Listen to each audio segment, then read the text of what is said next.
Perjuangan akan lebih sulit ketika harus melawan putra-putri bangsanya sendiri.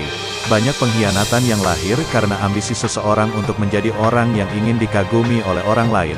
Tanpa kita sadari ambisi itu membuat saudara sebangsa kita harus merasakan sebuah kesengsaraan dari ulah kita.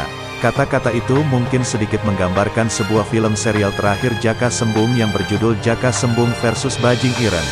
Bagi kalian yang belum melihat serial Jaka Sembung yang lainnya, silahkan langsung dicek saja di beranda channel Bang Kobocan karena saya sudah merilis dan mengupload semua serial filmnya.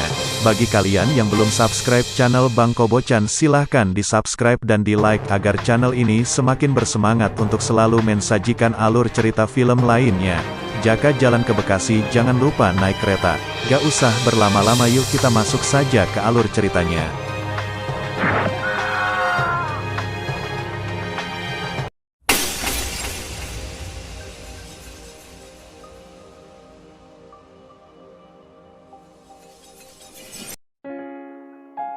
Isun sudah dengar hal kematiannya Kapiten Van Skram dan kekalahan seluruh kompeni di Benteng Palimanan. Setelah membumi hanguskan markas kompeni di daerah Palimanan, dalam pelariannya Jaka Sembung bersembunyi di kediaman pamannya yang berada di daerah kaki Gunung Ciremai. Kemenangan Jaka Sembung atas kompeni pekan kemarin sontak membuat kepercayaannya kini semakin di atas angin. Langkah selanjutnya, Jaka Sembung langsung membuat sebuah strategi untuk mempersiapkan aksi penyerangan terhadap bantuan pasukan kompeni yang didatangkan dari Batavia menuju Palimanan.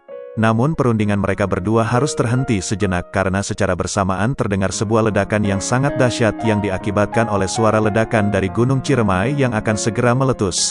Sontak hal itu membuat Jaka Sembung dan para penduduk yang bermukim di sekitar Gunung Ciremai langsung berhamburan pergi untuk menyelamatkan diri.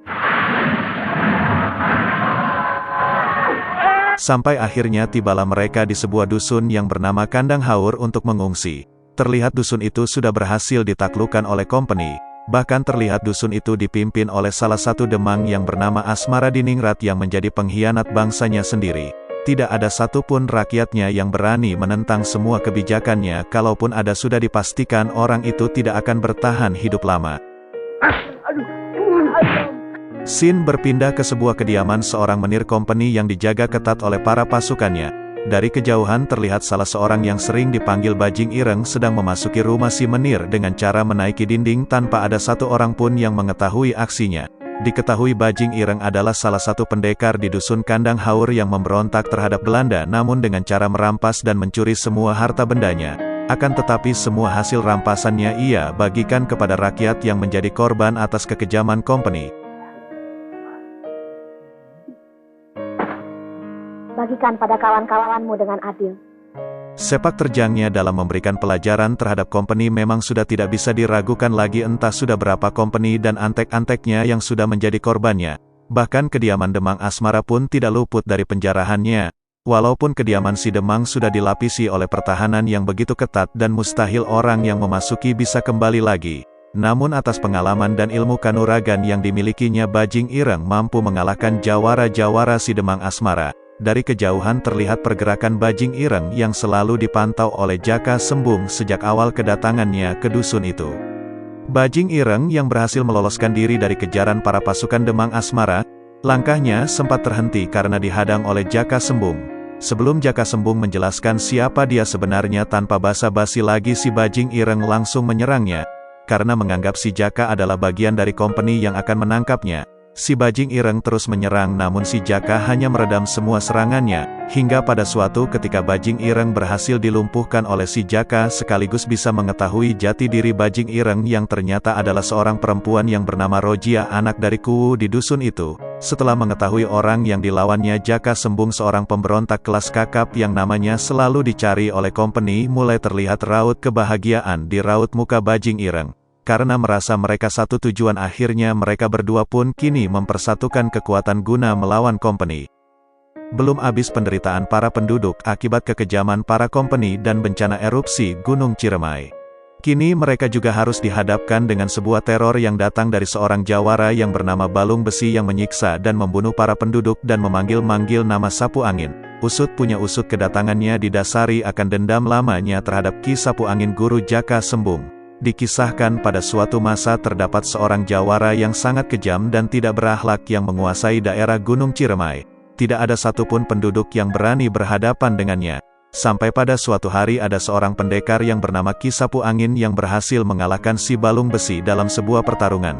Kekalahan itu membuat si Balung Besi harus rela terperangkap di dalam Gunung Ciremai selama bertahun-tahun lamanya. Walaupun sudah terkubur begitu lama di dalam Gunung Ciremai, namun si Balung Besi masih bisa tetap hidup. Hal itu karena dia memiliki sebuah ajian pancasona dan ajian karang yang membuat dirinya kekal abadi. Sampai akhirnya tibalah gunung itu meletus yang membuat dirinya kini terbebas sekaligus bangkit untuk membalaskan dendamnya terhadap Ki Sapu Angin.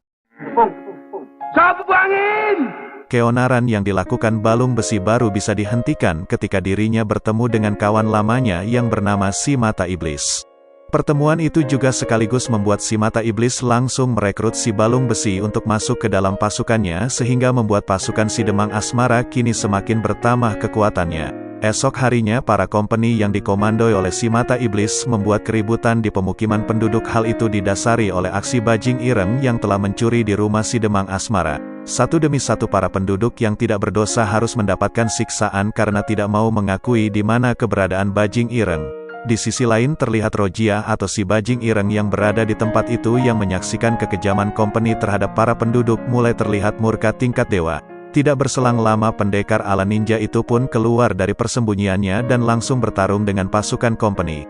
Salah satu kompeni langsung bertindak tegas dengan langsung menghadiahi si bajing ireng dengan sebuah timah panas yang tepat mendarat di tubuhnya. Namun setelah dibuka penutup wajahnya ternyata pendekar itu adalah seorang lelaki. Tidak berselang lama si bajing ireng yang sesungguhnya pun akhirnya benar-benar muncul untuk menghadapi mereka. Pertarungan sengit pun terjadi di antara kedua kubu itu.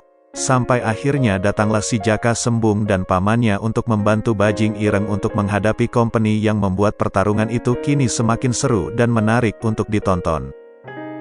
Terlihat Jaka Sembung yang menghadapi si Mata Iblis sudah sangat kelelahan menghadapinya. Bahkan hampir saja Jaka Sembung dibuat tewas olehnya karena kekuatan mata si Mata Iblis. Sampai akhirnya Jaka Sembung tersadar ketika ia mengingat pesan dari gurunya bila berhadapan dengan si Mata Iblis jangan sekali-kali menatap matanya. Bajing ireng yang melihat Jaka Sembung yang melawan si Mata Iblis mencoba membantunya, namun hal itu membuat dirinya harus terkena ajian dari si Mata Iblis yang membuat bajing ireng langsung tidak sadarkan diri. Sebuah keputusan langsung diambil oleh Jaka Sembung dengan cara menghentikan si Mata Iblis menyerang bajing ireng dan langsung pergi untuk melarikan diri dari tempat itu. Sin berpindah ke sebuah markas kompeni yang mendapatkan kabar bahwa Jaka Sembung kini sudah berada di tempat itu dan bersatu dengan bajing ireng. Sontak kabar itu membuat si kapiten merasa sangat resah dan khawatir akan nasib hidupnya sekarang. Sehingga si kapiten langsung meminta bantuan kepada si Demang Asmara untuk mengerahkan pasukannya guna menangkap dan membunuh Jaka Sembung dan bajing ireng. Dengan imbalannya si Demang akan dipromosikan menjadi Bupati Majalengka bila ia berhasil menangkap Jaka Sembung dan bajing ireng. Sontak kesempatan itu langsung disetujui oleh si Demang yang rakus akan kekuasaannya. Bahwa Jaka Sembung sebenarnya bukan apa-apa. Lagi-lagi si Balung Besi membuat keributan di pemukiman penduduk. Sehingga membuat Jaka Sembung kini harus menghentikan dan melawan si Balung Besi. Walaupun si Balung Besi dikabarkan tidak bisa mati, namun bagi Jaka Sembung tidak ada yang tidak mungkin di dunia ini. Apalagi tentang kematian karena semua yang bernyawa pasti akan mati dan kembali kepada Sang Maha Kuasa. Keyakinan itu juga yang membuat Jaka Sembung bersemangat dalam bertarung melawan Balung Besi. Usahanya pun membuahkan hasil yang mana Jaka Sembung berhasil mengalahkan si Balung Besi dengan cara menghancurkan tubuhnya sampai beberapa bagian. Bahkan salah satu bagian tubuhnya ia hadiahkan untuk si Demang Asmara dengan sebuah surat yang bertuliskan, Kebatilan pasti akan hancur.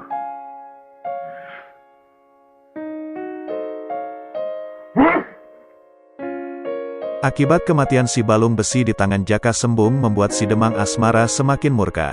Hari itu juga si Demang langsung mendatangi rakyatnya untuk menanyakan tentang keberadaan Jaka Sembung dan bajing ireng. Terlihat juga salah seorang penduduk yang sangat berambisi ingin menjadi kuwu di tempat itu memilih jalur cepat dengan menjadi seorang pengkhianat sekaligus memberitahukan kepada si Demang tentang persekutuan kuwunya dengan Jaka Sembung dan putrinya bajing ireng. Sontak hal itu membuat si kuwu harus mendapatkan sebuah hukuman gantung yang diberikan oleh si Demang. Kini hidup si Kuwu tinggal di ujung tanduk dan semua keputusan ada di tangannya karena si Demang masih memberikan kesempatan hidup kepada si Kuwu dengan mengajaknya bekerja sama agar memberitahukan keberadaan Jaka Sembung dan Bajing Ireng. Sebuah bako cerutu yang dihisap si Demang menandakan hitungan hukuman gantung si Kuwu akan segera dimulai. Namun sampai batang bako yang dihisap si Demang habis, si Kuwu tetap saja teguh dengan pendirian yang tidak mau menjadi pengkhianat bangsanya sendiri. Si Kuwu pun memilih mati secara terhormat ketimbang harus bertahan hidup namun menjadi seorang pengkhianat. Oplos dan Rif buat si Kuwu. Akibat kematian si Kuwu membuat para penduduk yang tidak terima mencoba untuk memberontak, namun pasukan si Demang dengan siaga langsung meredam kekisruhan itu.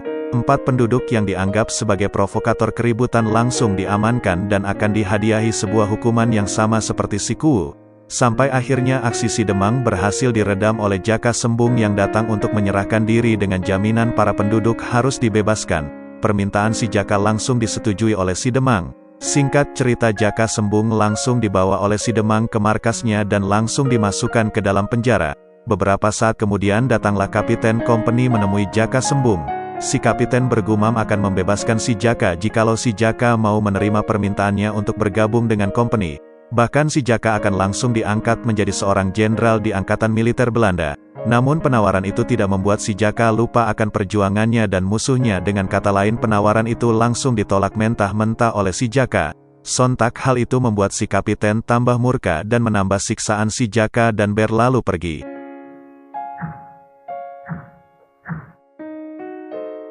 Atas keberhasilan si Demang Asmara menangkap Jaka Sembung, malam harinya si Demang langsung mengadakan sebuah pesta di rumahnya sekaligus untuk merayakan dirinya yang akan segera diangkat menjadi seorang bupati di Majalengka.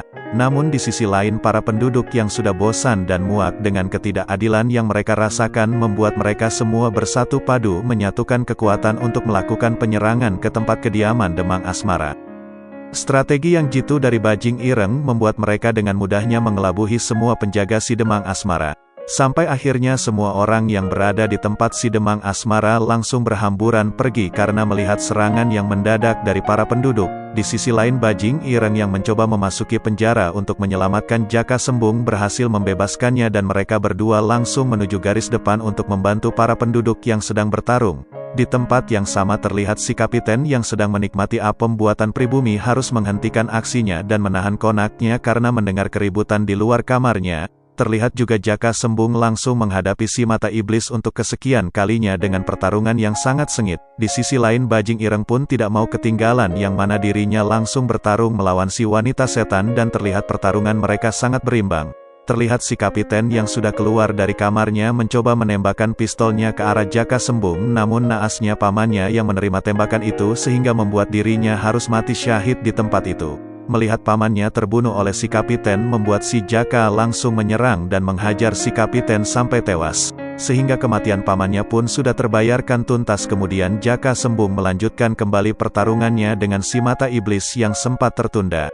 Dengan kecerdasannya, Jaka Sembung akhirnya berhasil menumbangkan si mata iblis dengan memanfaatkan serpihan kaca yang dipantulkan ke arah si mata iblis. Dengan begitu si mata iblis harus tewas termakan ajiannya sendiri.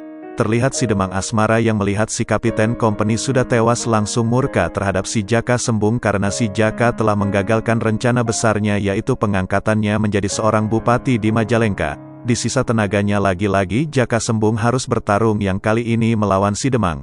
Karena faktor usia yang terpaut jauh dengan Bajing Ireng, terlihat si wanita setan mulai kelelahan meladeni serangan yang diberikan Bajing Ireng terhadapnya.